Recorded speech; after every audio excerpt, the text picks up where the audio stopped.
आप जानते हैं कि अमरनाथ यात्रा में जिस अमरनाथ स्थान को देखने के लिए श्रद्धालु जाते हैं उसकी स्थापना कैसी हुई थी? क्या आपको पता है कि भगवान श्री शिव जी ने पार्वती जी को कौन कौन से मंत्र दिए थे? क्या उन मंत्रों से माता पार्वती जी अमर हो गई? क्या अमरनाथ स्थान पर जाने वाले श्रद्धालुओं को कोई लाभ प्राप्त होता है? तो इन्हीं सब प्रश्नों के उत्तर जानने के लिए सुने संत रामपाल जी महाराज जी के मंगल प्रवचन, जो शास्त्र अनुकूल भक्ति साधना बताते हैं। भगवान शिव ने बहुत बार पार्वती जी से कहा था कि आप भक्ति किया करो, देखो मैं भी करता हूँ। तो पार्वती जी कहा करती थी कि मुझे तो भगवान मिल गए हैं, आप देवों के देव महादेव हो, मुझे क्या जरूरत है भक्ति करने की। भगवान शिव बहुत समझाया करते थे कि जीव को भक्ति अवश्य करनी चाहिए, साधना करनी चाहिए, उस परमात्मा की भक्ति करो। लेकिन उस पार्वती के गला या बात उतरा नहीं करती। पुण्यात्माओं, जिस प्राणी को सुख गणा है वो सुख इस प्राणी का महादुश्मन है। कबीर साहब कहते हैं, सुख के माथे पत्थर पड़ो जिसते नाम हृदय ते जावे, और बलिहारी व दुख के जो पल पल नाम रटावे। तो पार्वती को इतना सुख था, सभी देवी देव हाथ जोड़ा करते थे और सर्व ऐश्वर्य उपलब्ध थे, तो उसने क्या जरूरत थी भक्ति करने की। तो इसलिए भगवान शिव के पास जो मंत्र था वो स्वयं जाप करते थे, वो पार्वती जी को मंत्र बताया नहीं। एक दिन भगवान शिव सैर सपट्टे को गए हुए थे बाहर, पीछे से नारद जी आ गए और नारद जी बोले कि हे माता, आप जन्म और मरण के दुख को सहन कर रही हो और आपके घर में एक ऐसी अनमोल वस्तु है जिसके सेवन करने से आपका ये जन्म और मृत्यु मिट सकता है। पार्वती जी ने पूछा कि भाई नारद, ऐसी कौन सी वस्तु है, मुझे तो मालूम नहीं। उस नारद जी ने बताया कि आप भगवान शिव के पास एक मंत्र है, अमर मंत्र, और वो किसी को नहीं बताते और स्वयं मंत्र का जाप करते हैं, जिस कारण से वो अमर हैं। और उस मंत्र के अभाव से आप जन्म और मृत्यु को प्राप्त होते रहते हो। आपका 108वां जन्म है और भगवान शिव कांस्टेंट चल रहे हैं, और ये जितने भी ये कंकाल टंगे हुए हैं सिर के रोंड तेरे, ये आपके हैं। आप 107 बार मर चुकी हो, 107 बार ही आपने भगवान शिव को ही वर रूप में चुना है। 107 जन्म आपके हो चुके, 108वां चल रहा है। तो पार्वती जी का यह बात खटकेगी कि सचमुच ये मेरे ही सिर हैं, अगर आपके ही हैं ये। लेकिन ये बात गले नहीं उतरे कि भगवान शिव के पास ऐसा मंत्र और मुझे ना देवे, क्योंकि वो मुझे बहुत प्यार करते हैं, मेरे लिए वो सर्वस्व सौंप सकते हैं, सब कुछ दे सकते हैं। ये नहीं हो सकता नारद जी। नारद जी कहने लगे कि देख ले माता, अभी तक आपने उनको एज ए हस्बैंड ट्रीट किया है, एज ए गॉड ट्रीट नहीं किया। अभी तक आपने उसको पति रूप में व्यवहार किया है, आपने उनको भगवान नहीं समझा। और जब तक आपके हृदय में यह डिमांड नहीं होएगी, गुरु जैसे गॉड गुरु जो होते हैं वो भगवान के तुल्य ही माने जाते। तो भगवान शिव उस समय इस मंत्र के प्रदान करने वाले गुरु थे। नारद जी तक कह के चले गए। अब पार्वती की नींद हराम होगी कि भगवान को आने दे, और मुझसे कोई अवश्य कोई ऐसी गलती बनी है जो ऐसी वस्तु को मुझसे छुपा रखा है, मैं अवश्य अभाग्नि कोई गलती कर रही होंगी। एकदम नम्रता आई। पहले तो पार्वती जी जैसे पति पत्नी बोलते हैं ऐसे बोला करती थी, और उस दिन आते ही चरणों में दंडवत प्रणाम किया और पैर पकड़ के रोने लगी। भगवान शिव ने पूछा कि किसने क्या कह दिया आपको, क्यों रो रहे हो, बताओ मुझे एक बार। तो पार्वती ने कहा कि आपके रहते मुझे कौन क्या कह सकता है, लेकिन मैं बहुत निकम्मी हूँ कि मैं ऐसी कोई गलती कर रही हूँ जिस कारण से आपने मुझसे एक अनमोल वस्तु छुपा रखी है।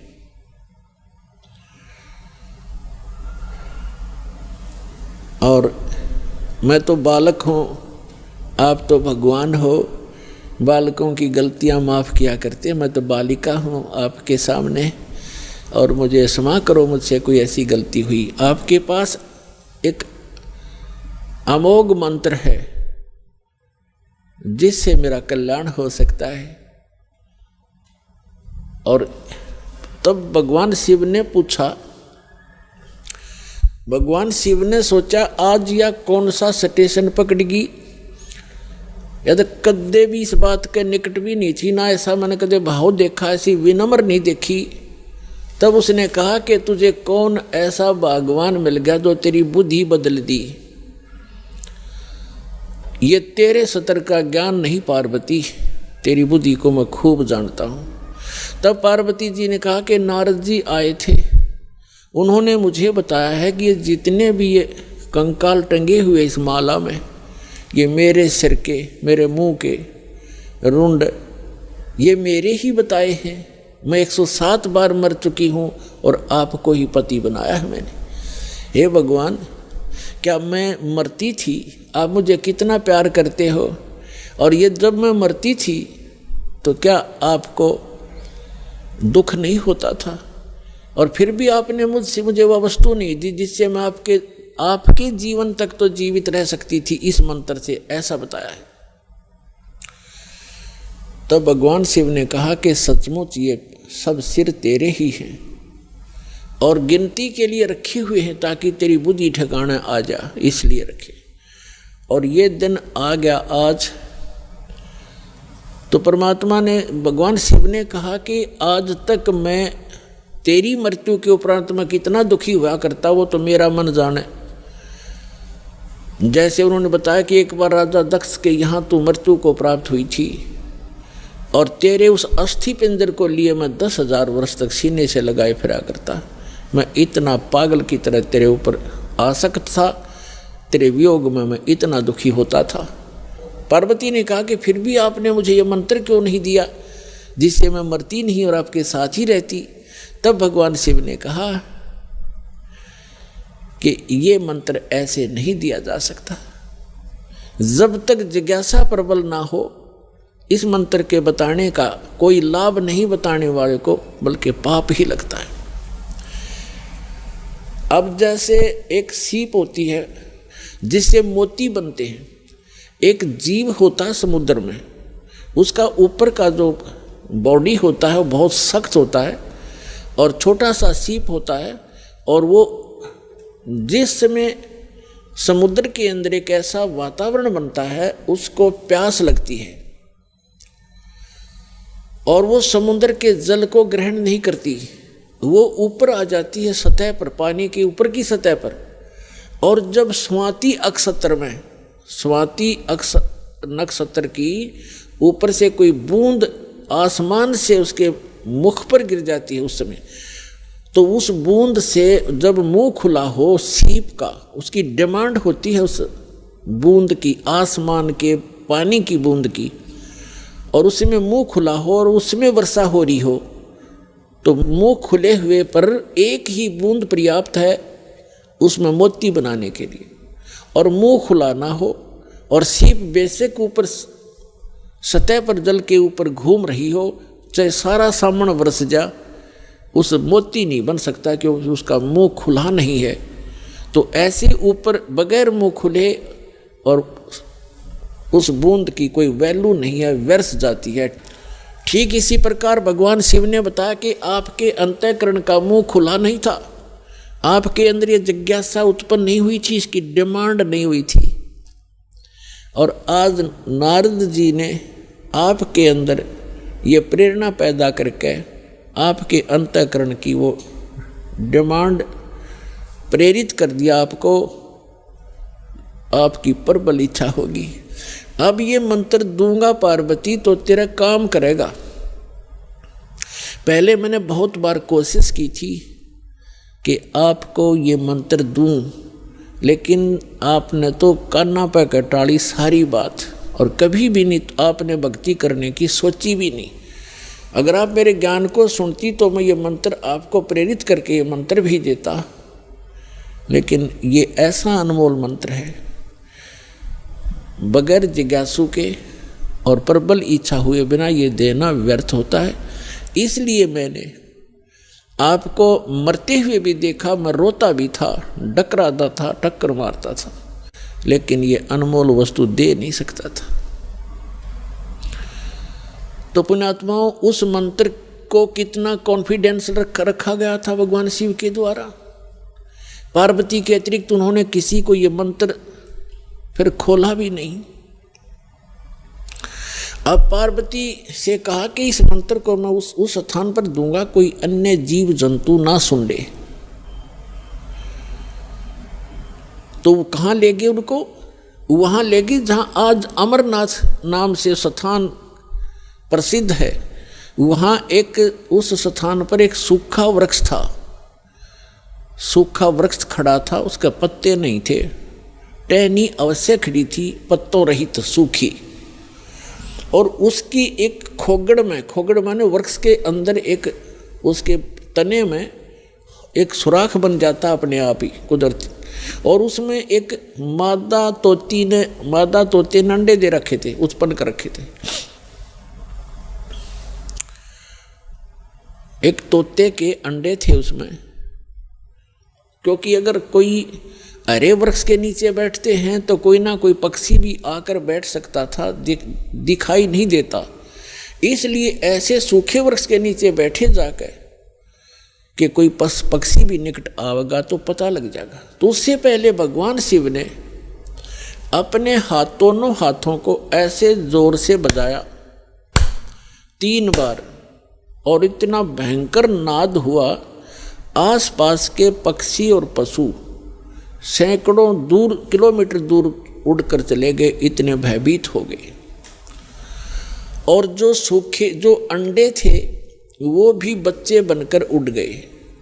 एक अंडा वो खराब था, डिफेक्टिव था, वो वहाँ रह गया। अब पुण्यात्माओं देखना, ये है कंप्लीट स्पिरिचुअल नॉलेज, ये संपूर्ण अध्यात्म ज्ञान है। अब आप देखते हो जैसे अस्थि उठाते हैं, अस्थि फूल उठाते हैं, जो हार्ड जीव के, मनुष्य के, स्त्री या पुरुष के जला दिए जाते हैं, शरीर को अंतिम संस्कार कर दिया जाता है शरीर का, उसके बाद उसके कुछ कण हड्डियों के बच जाते हैं, उनको फूल बोलते हैं, अस्थि बोलते हैं। उनको वहाँ से उठाया जाता है उस राख से, और कहाँ डाल के आते हैं? गंगा में, दरिया में। क्यों डालते हैं? ये तो एक बहकाने वाली बात है कि वहाँ गति करवाने जाते हैं। मरने के बाद जीव चला गया जहाँ जाना था, उन हड्डियों के कहीं फेंकने से, दरिया में डालने से गति होती है।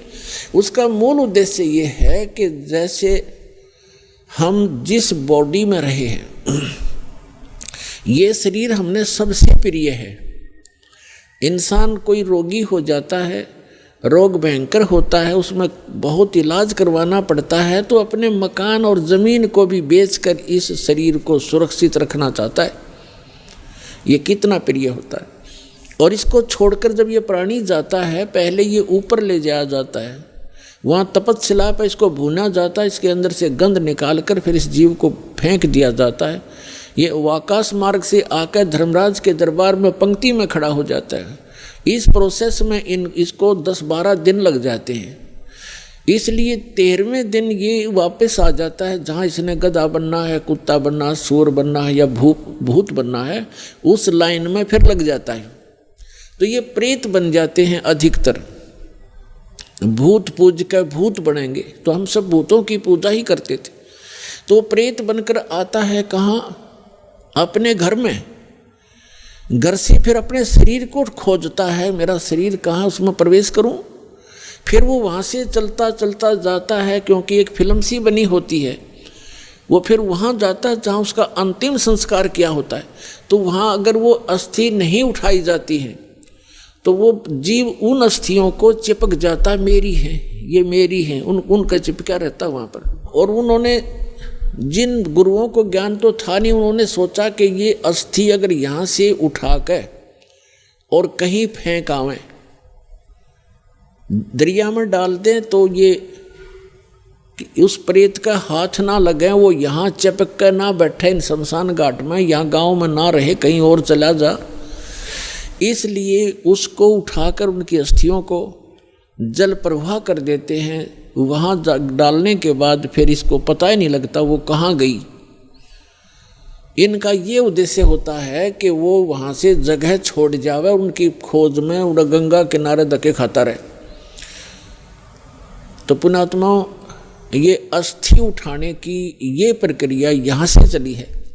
और इसे उठाओ या ना उठाओ, ये कोई फायदा नहीं, उसमें कोई लाभ या हानि नहीं है उस जीव को जो चला गया शरीर को छोड़कर बाद की क्रियाओं से। अब ऐसे ही जैसे आपको बहुत बार बताया है कि इस प्राणी को मानव शरीर 2 प्रकार से प्राप्त होता है। एक तो 84 लाख योनियों को भोग गए, एक टर्न वाइज एक मानव शरीर कंपल्सरी प्राप्त होता है। और दूसरे प्रकार का वो होता है जो शुभ संस्कारों से लगातार भी कई मनुष्य जीवन आपके पूर्व जन्म के पुण्य संस्कारों से हो जाते हैं। तो एक सुखदेव नाम के ऋषि हुए, फिर वो बाद में उनकी आत्मा 84 लाख योनियों को भोगती भोगती, और तोते का संस्कार था उसका। अब तोते में उसका इतना ही संस्कार था कि उस गंदे अंडे में ही उसकी वो अंडा उसके निमित्त था वो अंडा। जैसे गर्भ में ही कई बच्चे मर जाते हैं तो उनका उतना ही संस्कार होता है उस मनुष्य जीवन का, तो वो पूरा कर लिया उसने। एक मनुष्य जीवन गर्भ में मर जाना, बाहर आते ही मर जाना, इस तरह। अब उसका संस्कार था इतना ही कि उस अंडे में उसकी आत्मा आई और अंडा गंदा हो गया। अब उसके बाद भी वो उसका चिपका रहा कि मेरा है, वो आत्मा वही रही। और बाकी अंडे जो स्वस्थ थे, भगवान शिव की अपनी जो धारणा से कि आसपास कोई अंडा हो वो भी स्वस्थ हो जाए, तो वो उस ताड़ी बजाने से अंडे बच्चे बनकर और पक्षी बनकर उड़ गए। अब वो संस्कार था उसका ऐसा ही निर्धारित था कि वहाँ भगवान शिव कथा सुनावेगा पार्वती को, और उसके संस्कार से फिर वो परमात्मा, क्योंकि कोई भी ज्ञान उपदेश दिया जाता है पहले सत्संग किया जाता है। तो भगवान शिव ने पार्वती को पहले उस अमर परमात्मा की कथा सुनाई कि कोई ऐसी शक्ति है, इनको वैसे ज्ञान नहीं, लेकिन वेदों से जैसा इनको ज्ञान प्राप्त हुआ तो ये बता रहे थे कि पार्वती उस परमात्मा की भक्ति करनी चाहिए, उस भगवान की भक्ति से जीव का मोक्ष होता है। और मानव शरीर, इन देवताओं को भी ये मानव शरीर माना जाता है, और मानव शरीर ये भगवान की साधना उपासना के लिए ही प्राप्त होता है। और फिर वो बताने लगे कि ध्यान लगाओ, मैं बताता जाता हूँ, जहाँ टारगेट मैं आपको बताऊँ आपकी सुरती वहीं पहुँचे। क्या बताया कि मूल कमल जो गुदा के पास है, रीढ़ की हड्डी के अंदर की तरफ, उसमें गणेश जी का वास है और उसका किलियम जाप है। और ऐसे इसको ऐसे ऐसे बोल है। फिर बताया कि उससे 2 उंगल ऊपर सावित्री और ब्रह्मा जी का कमल है, उसका ये मंत्र है। फिर बताया शरीर के इसके ऊपर नाभि कमल है, उसमें विष्णु और लक्ष्मी का वास है, और वहाँ पर ये मंत्र है जो आपको दिए जाते हैं, इनको जाप करो। उसके बाद फिर हृदय कमल है, उसमें महादेव और पार्वती का स्थान है। अपनात्माओं, ये लीला आपको बहुत देर से समझ में होगा। ये ज्ञान आपको पहले भी बताया है कि ये काल क्या लीला करता है। ये एक ब्रह्मांड के सर्वोपरि शिखर में, चोटी में, वहाँ 3 स्थान बनाकर रहता है और वहाँ 3 ही रूप धारण कर लेता है और वहाँ इस दुर्गा के ये 3 ही रूप बनाकर अपने साथ रखता है। जैसे एक रजोगुण प्रधान क्षेत्र है, उसमें स्वयं ये चतुर्मुखी रूप धारण करके और लक्ष्मी को पार्वती रूप बना, सावित्री रूप बनाकर अपने साथ रखता है। एक सतोगुण प्रधान क्षेत्र है, उसमें ये स्वयं विष्णु रूप धारण कर लेता है और लक्ष्मी को और उसको दुर्गा को लक्ष्मी रूप में रखता है। और तीसरा वहाँ पर एक तमोगुण प्रधान क्षेत्र है, उसमें ये स्वयं अपना शिव रूप धारण करके, जैसा शिव आप देखते हो, और उसके 5 मुख हैं, उसके शिव के भी 5 मुख हैं। वहाँ पर जब ये बनाता है वो 2-1 भी रख लेता है, ऐसा इसकी लीला है। तो वह 10-10 भी मुख बना सकता है ये, वहाँ 10-1000 तक ये मुख बना सकता है ये काल। तो वहाँ ये शिव रूप में रहता है और दुर्गा को पार्वती रूप में रखता है। तो जो हमारे कमलों के अंदर जो हमने जो दिखाई देंगे देवता, वो वही उसी का रिफ्लेक्शन दिखता है। और वहाँ के इन स्थानों के इंचार्ज ये इनके पुत्र होते हैं, जहाँ इनके कार्यालय हैं। जैसे शिवपुरी है, विष्णुपुरी है, ब्रह्मापुरी है, ये अलग हैं और वहाँ पर रिफ्लेक्शन उसका ही आता है। और वहाँ जो जीव इस मंत्र की साधना करते हैं, उनकी साधना का अकाउंट ये इसके पुत्र रखते हैं। जैसे हम ब्रह्मा जी और सावित्री का जाप करते हैं तो वो अकाउंट इनके पास जाएगा, अकाउंट यही रखेंगे ये ब्रह्मा विष्णु महेश ही अलग से। तो पुण्यात्माओं, ये PhD का मार्ग है, धीरे धीरे आपका समझ में आएगा। तो यहाँ शिव बता रहा है कि हृदय कमल में शिव और पार्वती का स्थान है। इसके ऐसे 12 पंखुड़ियाँ हैं, इसका ये मंत्र है।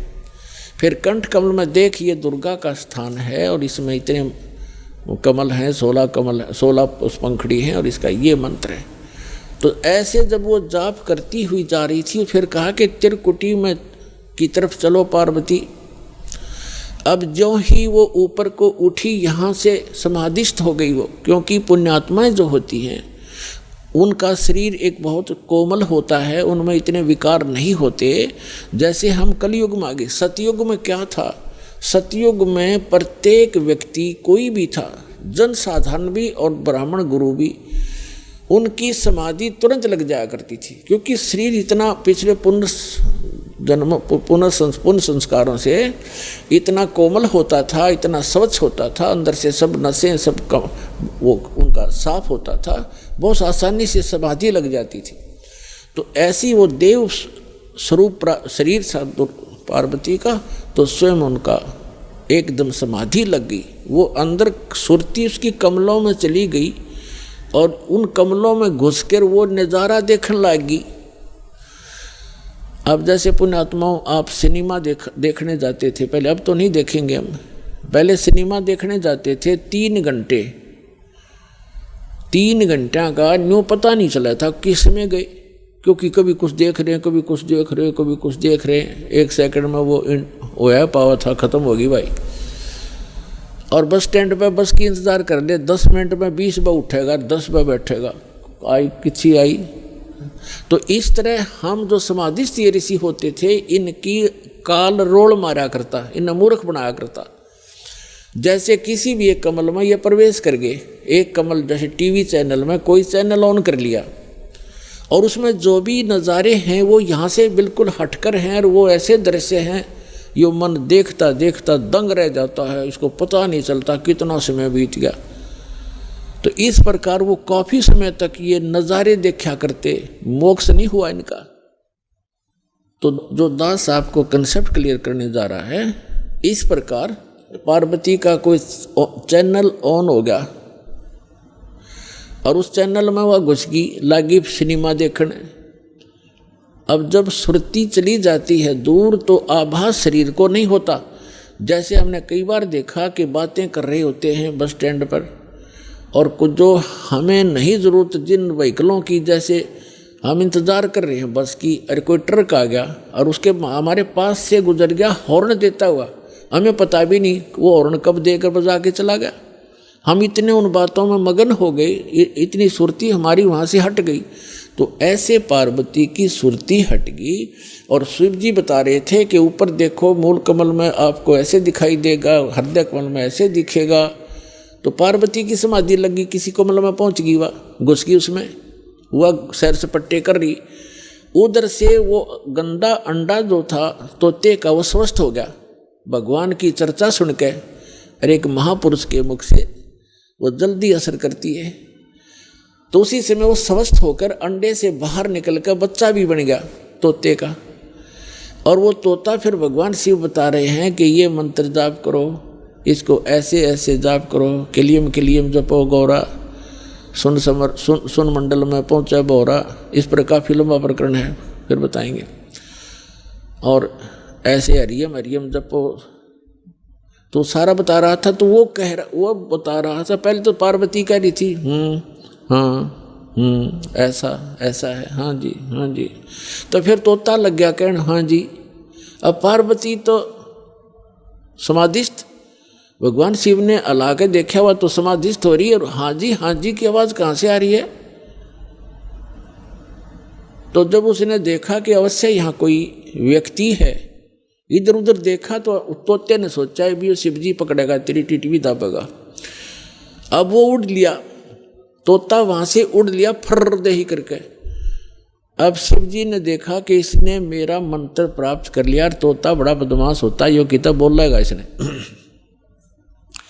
और ये ऐसे बताने से किसी व्यक्ति के हाथ लग गया। जैसे ये राक्षस क्यों बन गए, जो साधना करते थे मर्यादा तोड़ गए, सब विकार करने लग गए, और उस भक्ति की से उसमें सिद्धियाँ उतनी ही आ गई जो देवताओं में थी, लेकिन उनके कर्म बिगड़ गए, तो वो बराबर की शक्ति युक्त हो गए और दुखदायी एलिमेंट बन गए। इसलिए इन मंत्रों को अभी तक हम गुप्त रखते हैं कि एक आम जो बगैर किसी अधिकारी के इसको दिया नहीं जा सकता, ये हानि कर सकता है, फिर आम समाज के लिए भी दुखदायी बन जाता है।